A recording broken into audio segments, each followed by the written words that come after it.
कार्तिकी की एक और कथा। 5 कथा एक साथ में होती हैं। कार्तिक की 5 की एक कथा। एक ब्राह्मण ब्राह्मणी थे। 7 कोस गंगा यमुना नहाने जाया करते थे। ब्राह्मणी बहुत थक जाती थी। एक दिन बोली, कोई बेटा होता तो बहू आती, घर में खाना बना मिलता, कपड़े धुले मिलते। ब्राह्मण बोला, तूने ये बड़ी बात कही, लो मैं अभी तेरे लिए बहू ला देता हूँ। एक पोटली में चून बांध दे, उसमें थोड़ी सी मोहर असरफी डाल दे। उसने पोटली बांध दी, ब्राह्मण चल दिया। कुछ दूर पर जमुना जी के किनारे लड़कियां अपने अपने मिट्टी के घर बना बना करके खेल रही थी। उसमें से एक बोली, मैं तो अपना घर नहीं बिगाड़ूंगी, मुझे तो रहने को चाहिएगा। और ब्राह्मण को वही लड़की मन पसंद हो गई। अपने मन में सोचने लगा, यही एक समझदार सी लगती है। वह उसकी ही पीछे पीछे हो लिया। ब्राह्मण जब वह घर पहुंची तो बोला, बेटी मैं तो बहुत ही भूखा हूँ। अरे अपनी माँ से पूछ ले, वो मेरी 2 रोटी बना देगी क्या? कार्तिक का महीना है, मैं किसी के घर की रोटी न खाता। मेरे पास ये चून है, अपनी माँ को दे दियो और अपनी माँ से ये भी कह दियो कि इस चून को छान ले। लड़की बोली, अच्छी बात है बाबा। उसने अपनी माँ से कहा कि माँ, बाहर बाबा बैठा है, उसकी 2 रोटी बना दो, आटा छान लेना। उसने आटा छाना, उनमें से मोहर असरफी निकली। वह बोली, जिसके आटे में इतनी मोहर असरफियां, उसके घर में कितनी असरफियां होंगी। जब बाबा रोटी खाने को लगा, घूंघट काट के बैठ गई। बोली, बाबा, अरे बाबा तुम कहाँ जा रहे थे? लगता है आप लड़के की सगाई करने जा रहे हो क्या? बाबा कहने लगा, मेरा लड़का तो काशी पढ़ने के लिए गया हुआ है। अगर तुम कहो तो खंडे कटोरे से मैं तुम्हारी लड़की को ब्याह के ले जाऊं। अच्छी बात है बाबा। वो ब्याह करके ले आया। आकर बोला, रामू की माँ, रामू की माँ, रामू की माँ, खोल किवाड़। अरे देख तो तेरे लिए मैं बहू लेकर के आया हूँ। बुढ़िया बोली, दुनिया तो मुझे ताने मारती है, तू भी मुझे ताने मार ले। हमारे तो 7 जन्म में भी बेटा नहीं है, तू बहू कहाँ से ले आए?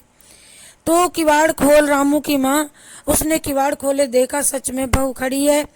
सास आदर सत्कार के साथ में बहू को अंदर ले आई।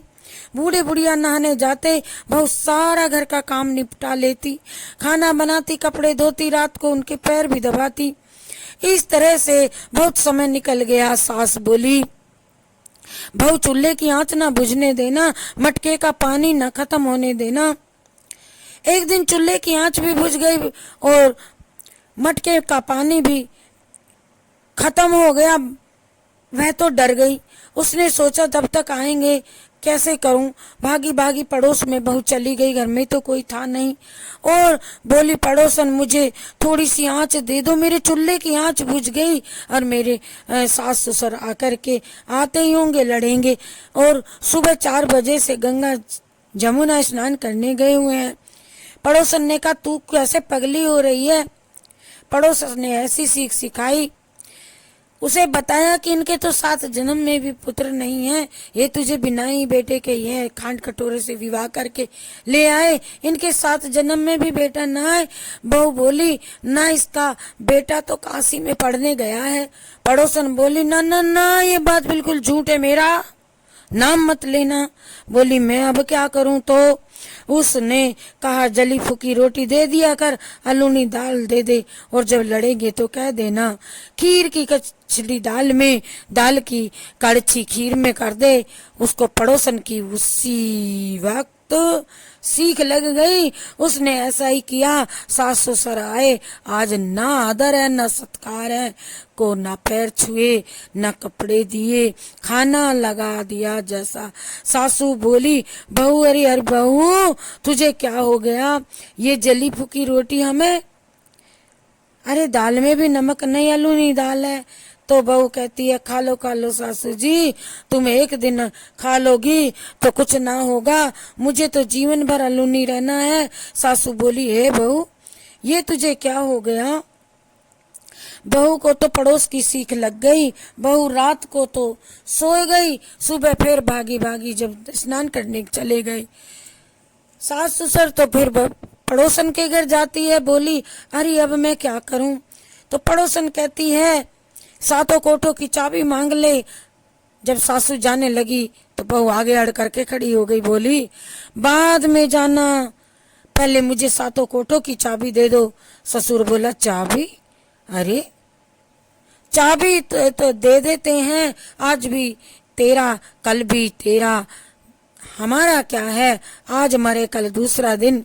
पीछे से बहू ने कोठे खोल खोल करके देखा और तो किसी में तो अन्न भरा, किसी में धन भरा, किसी में बर्तन, किसी में कपड़े, अटूट भंडार भरे पड़े हैं। सातवां कोठा खोले बिना रह गया। कहती है सातवां कोठा खोल के देखा, उसमें गणेश जी, लक्ष्मी जी, पीपल, पतवारी, कार्तिक के दामोदर ठाकुर राय, तुलसी जी का बिड़ला, 36 करोड़ देवी देवता विराजमान हैं। गंगा यमुना बह रही हैं। तिलक छापे लगाए हुए चौकी पर बैठा एक लड़का माला जप रहा है। माँ माँ माँ बोली, तो तू कौन है? वह बोला, माँ मैं तेरा बेटा हूँ। तू कहाँ से आया? मुझे तो कार्तिक ने भेजा है, देवता ने भेजा है। माँ बोली, बेटा ये दुनिया क्या जानेगी, तू मेरा बेटा है, मेरा घर का पति धनी भी नहीं जानेगा।